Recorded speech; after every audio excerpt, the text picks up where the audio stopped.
오늘 복음에서 아버지가 두 아들에게 포도밭에 가서 일하라고 했는데 두 아들 중에 맏아들은 포도밭에 일하러 가기 싫었지만 나중에는 일을 하러 갔고 다른 아들은 일하러 가겠다고 말은 했지만 가지는 않았습니다. 이 비유 이야기 안에서 두 아들은 무엇을 표상하고 있고 이 비유를 통해서 예수님이 우리에게 전하고자 하신 메시지는 무언가? 우리는 예수님의 말씀을 이렇게 듣고 알아들을 때 예수님이 어떤 상황에서 그리고 누구에게 그 말씀을 하셨는가를 살펴보는 것이 필요합니다. 그래서 오늘 복음의 좀 뒤로 이렇게 물러가면 예수님이 예루살렘에 입성했습니다. 그러자 수많은 사람들이 예수님이 걸어갔던 그 길바닥에다가 자기의 겉옷을 깔았습니다. 그리고 환호를 질렀는데 다윗의 자손께 호산나 주님의 이름으로 오시는 분은 복되도다. 이러한 군중들의 행동과 환호 소리는 예루살렘 도성을 술렁거리게 했다라고 복음사가가 기록하고 있습니다. 술렁거리게 했다. 예수님이 예루살렘에 입성하고 나서 예수님은 가장 먼저 하신 일이 성전을 정화하는 일이었습니다. 그리고 나서 복음서를 보면 성전에서 눈먼 이들과 제대로 걷지 못하는 사람들을 치유했습니다. 성전의 수석 사제들과 백성의 원로들은 이 치유 기적을 보고 또한 성전에서 사람들이 다윗의 자손이시여 이렇게 외치는 소리를 듣고 아주 불쾌하게 생각합니다. 왜냐하면 예수님을 다윗의 자손이라고 부르는 것은 군중들이 예수를 메시아, 즉 구세주로 생각하기 때문에 그런 겁니다. 우리가 알듯이 예수님은 공생활 내내 율법학자와 바리사이들과 부딪혔습니다. 무엇보다도 예수님이 안식일에 일을 하셨기 때문입니다. 그런데 그 일이라는 것이 거의 대부분이 몸과 마음이 아픈 사람들을 치유하는 일이었습니다. 사실 안식일법은 그저 일을 하지 않는다는 의미가 있는 것이 아니라 유대사회의 근간을 이루고 있는 율법에서 가장 핵심적인 개념입니다. 법 규정입니다. 그래서 안식일 규정을 어긴다는 것은 유대사회의 뿌리를 흔드는 일입니다. 한마디로 말해서 구약의 토대와 그리고 구약 시대의 유대민족의 삶을 규정했던 것은 율법입니다. 반면에 신약의 토대는 하나님의 은총입니다. 즉 예수님을 통해서 가난하고 어려운 유대민족의 삶을 어루만진 것은 하나님 아버지의 자비이고 생명입니다. 그래서 예수님은 공생활 내내 율법을 선택하지 않고 생명을 선택을 했습니다. 하지만 예수님의 이러한 행위는 율법학자들과 종교자들을 아주 불편하게 했습니다. 분명 율법학자나 바리사이들은 그때까지 자기들이 경험하지 못한 새로운 사람을 만났습니다. 전혀 새로운 존재. 그러니까는 그렇고 그런 랍비가 아니라 많은 사람들 생각하듯이 예수의 말씀에 힘이 있었고 또 어떤 사람들은 혹시 저 사람이 야훼 하나님이 보낸 예언자가 아닌가? 그런 생각을 했던 겁니다. 많은 기적을 보고 사람들이 예수께 몰려갔습니다. 하지만 이 모든 것들은 율법학자나 바리사이들을 불안하게 했습니다. 왜냐하면 그들은 율법과 계명으로 하나님을 찾았고 자칫 그 종교관이나 또 자신들이 차지했던 사회적 지위나 자신들이 누리고 있던 모든 특권들이 위협을 받았기 때문에 불안한 겁니다. 그런데 이제 예수님이 예루살렘에 와 있습니다. 예루살렘 성전에 와 있는 겁니다. 예루살렘 성전은 당시 유대 사회를 지배했던 오늘날 표현으로 말하면 권력의 핵심부가 자리하고 있는 곳입니다. 그들이 다름 아닌 수석 사제들과 백성의 원로들인 겁니다. 이 사람들이 예수께 물었습니다. 도대체 당신은 무슨 권한으로 이런 일을 하고 있는가? 그동안 예수님은 율법학자나 바리사이로부터 이런저런 도전을 받았는데 대부분 예수님의 정체성에 대한 문제였습니다. 너는 과연 누구냐는 겁니다. 그런데 성전에서는 수석사제들과 율법학 백성의 원로들이 도대체 너는 무슨 권한으로 이런 일을 하고 있는가?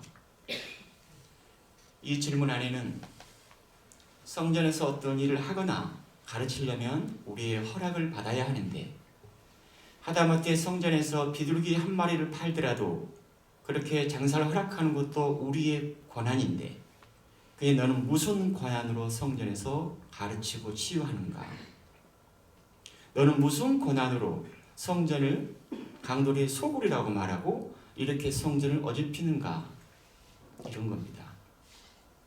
유대 지도자들은 예수를 고발할 구체적인 제목을 찾기 시작하고, 혹은 제목을 만들어내고 예수를 죽일 방법을 찾아갑니다. 오늘 말씀은 바로 그들에게 하신 말씀입니다. 제자들이 아니라 백성의 원로들과 수석 사제들입니다.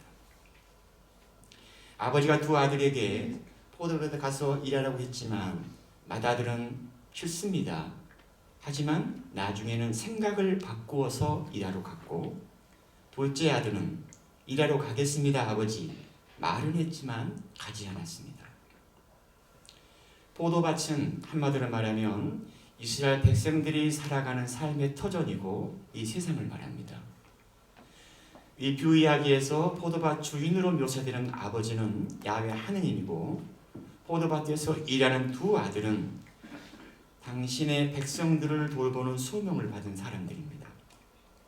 그런데 맏아들은 처음에는 일하러 가기 싫었지만 생각을 바꿔서 일하러 갔다.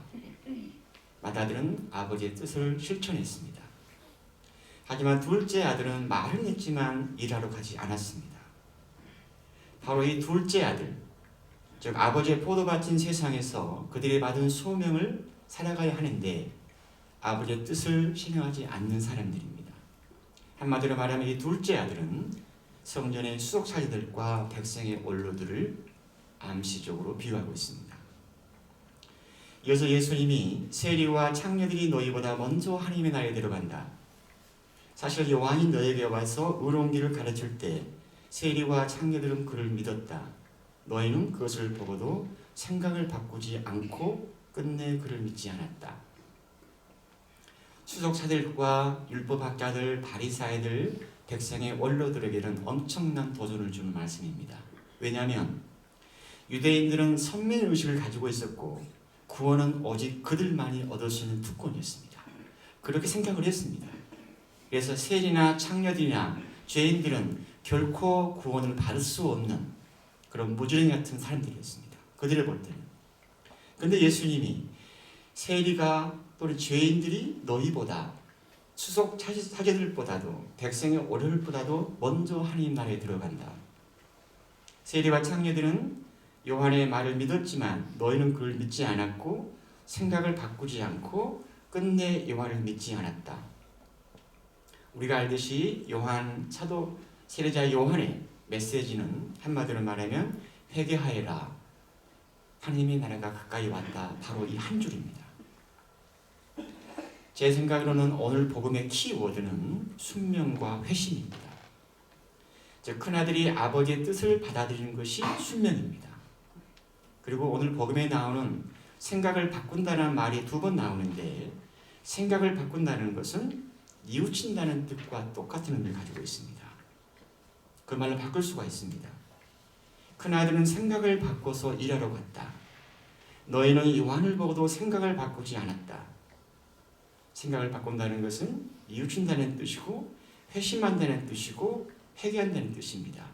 하지만 너희는 그렇지 않았다는 겁니다.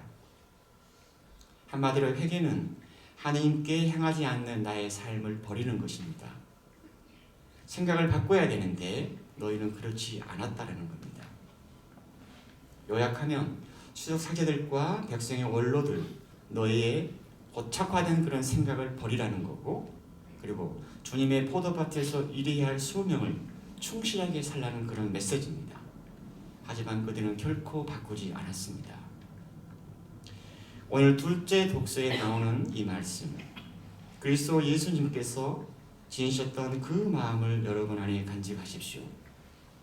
저를 포함해서 모든 가톨릭 신자들이 내가 신자로 어떤 삶을 살아가야 하는가, 이렇게 질문을 던진다면 저는 이 대답입니다.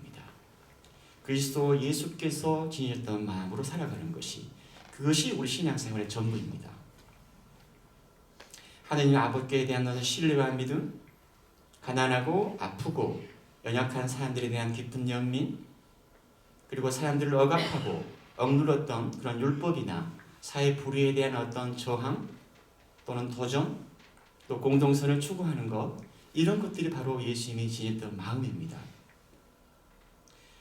살아계신 하나님의 말씀을 우리가 받아들이고 내게 주어진 삶을 살아가는 것이 바로 우리에게 있어서는 주님의 포도밭에서 일하는 겁니다. 저는 본당에서, 여러분들의 가정에서 또는 직장에서 바로 그가 포도밭입니다.